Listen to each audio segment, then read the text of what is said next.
পদোন্নতি বিধিমালা যেটা আছে সেটাতে বলা হয়েছে শ্রম পরিদর্শক পদে সন্তোষজনকভাবে 5 বছর চাকরিকাল সম্পন্ন করলে সহকারী মহাপরিদর্শক পদে পদোন্নতি পাবে।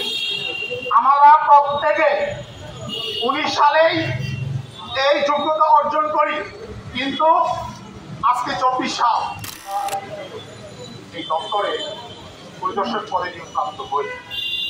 তার পরবর্তীতে আমরা কি কখনো শুনেছি এরকম কোনো কথা যে উপরে পোস্ট ফাঁকা 100-র মতো কিন্তু পদোন্নতি দিচ্ছে না?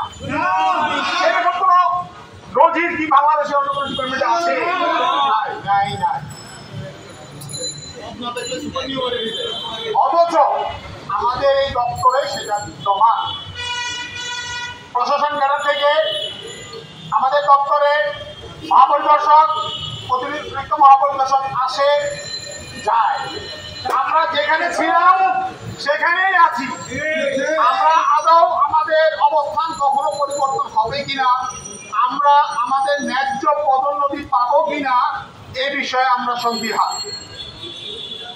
প্রিয় উপস্থিতি, একটা দপ্তরের কিছু নিয়োগ বিধিমালা বা পদোন্নতি বিধিমালা থাকে। আমাদের নিয়োগ পদোন্নতি বিধিমালা যেটা আছে সেটাতে বলা হয়েছে শ্রম পরিদর্শক পদে সন্তোষজনকভাবে 5 বছর চাকরিকাল সম্পন্ন করলে সহকারী মহাপরিদর্শক পদে পদোন্নতি পাবে। আমরা প্রত্যেকে 19 সালেই এই যোগ্যতা অর্জন করি, কিন্তু আজকে 24 সাল। দেখে পদোন্নতি দেওয়ার কিছু প্রক্রিয়া আছে। গ্রেডুয়েশন লিস্ট থাকা বাঞ্ছনীয়। পরিদপ্তরকালীন সময়ে আমাদের 2014 সালের গ্রেডুয়েশন লিস্ট ছিল। সেই গ্রেডুয়েশনের উপর ভিত্তি করে 2017 সালে সহকারী মহাপরিদর্শক পদে পদোন্নতি দেওয়া হয় 5 জনকে। তখন এই দপ্তরের সুবিধাবাদী কিছু সহকর্মী কোনো প্রশ্ন তোলে নাই। 2019 সালে আমাদের পদোন্নতির সময় আসে, তখন তারা এই বিষয়ে প্রশ্ন উত্থাপন করে। সর্বশেষ আদালতে যায়। মহামান্য আদালতে তারা বিষয়টি প্রমাণ করতে পারে নাই।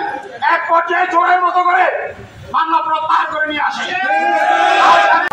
আপনাদের মাধ্যমে আমরা বলতে চাই যে আমরা এই বৈষম্যহীন একটা দপ্তর চাই, কলকাতা দপ্তর চাই। এখানে শ্রম পরিদর্শকদের মূল্যায়ন করা হোক, কারণ একটা সময় নির্দিষ্ট সময় পর যদি পদোন্নতি বঞ্চিত হই আমরা, তাহলে কিন্তু কেউ কাজের প্রতি আগ্রহ হারিয়ে ফেলে। সামাজিকভাবে হেনস্থা হতে হয়, ব্যক্তিগতভাবে কাজের উদ্দীপনা হারিয়ে যায়। তখন কিন্তু এটা মানসিকভাবেও আমরা বিপর্যস্ত হই। তাই আমরা চাই আমাদের দপ্তর তথা মন্ত্রণালয়, যত প্রশাসনিক ঊর্ধ্বতন কর্মকর্তারা আছেন, আমাদের এই বিষয়টাকে খুব গুরুত্বপূর্ণ সহকারে দিবেন। আর আপনাদের মাধ্যমে আমরা উপদেষ্টা, মাননীয় উপদেষ্টা, শ্রম উপদেষ্টা দৃষ্টি আকর্ষণ করতে চাই যে আমরা এই আমাদের কলকারখানা পরিদর্শনের শ্রম পরিদর্শকরাই এই দপ্তরের একমাত্র মূল তালিকা শক্তি।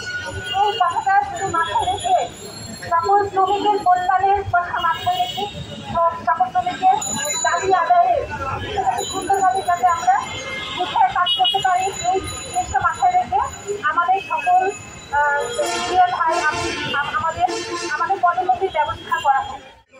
আজ আমরা অপেক্ষা করতে করতে অপেক্ষার পালা শেষ করে যখন দেয়ালে আমাদের পিঠ থেকে গেছে, আমরা যখন বৈষম্যের শিকার হতে হতে চূড়ান্ত পর্যায়ে চলে এসেছি, সেই মুহূর্তেও আমরা যখন আমাদের দাবি নিয়ে আমাদের ঊর্ধ্বতন কর্তৃপক্ষের কাছে এসেছি, কিন্তু তারা আমাদের সেই দাবি মেনে নেয়নি, বাস্তবায়ন করেনি।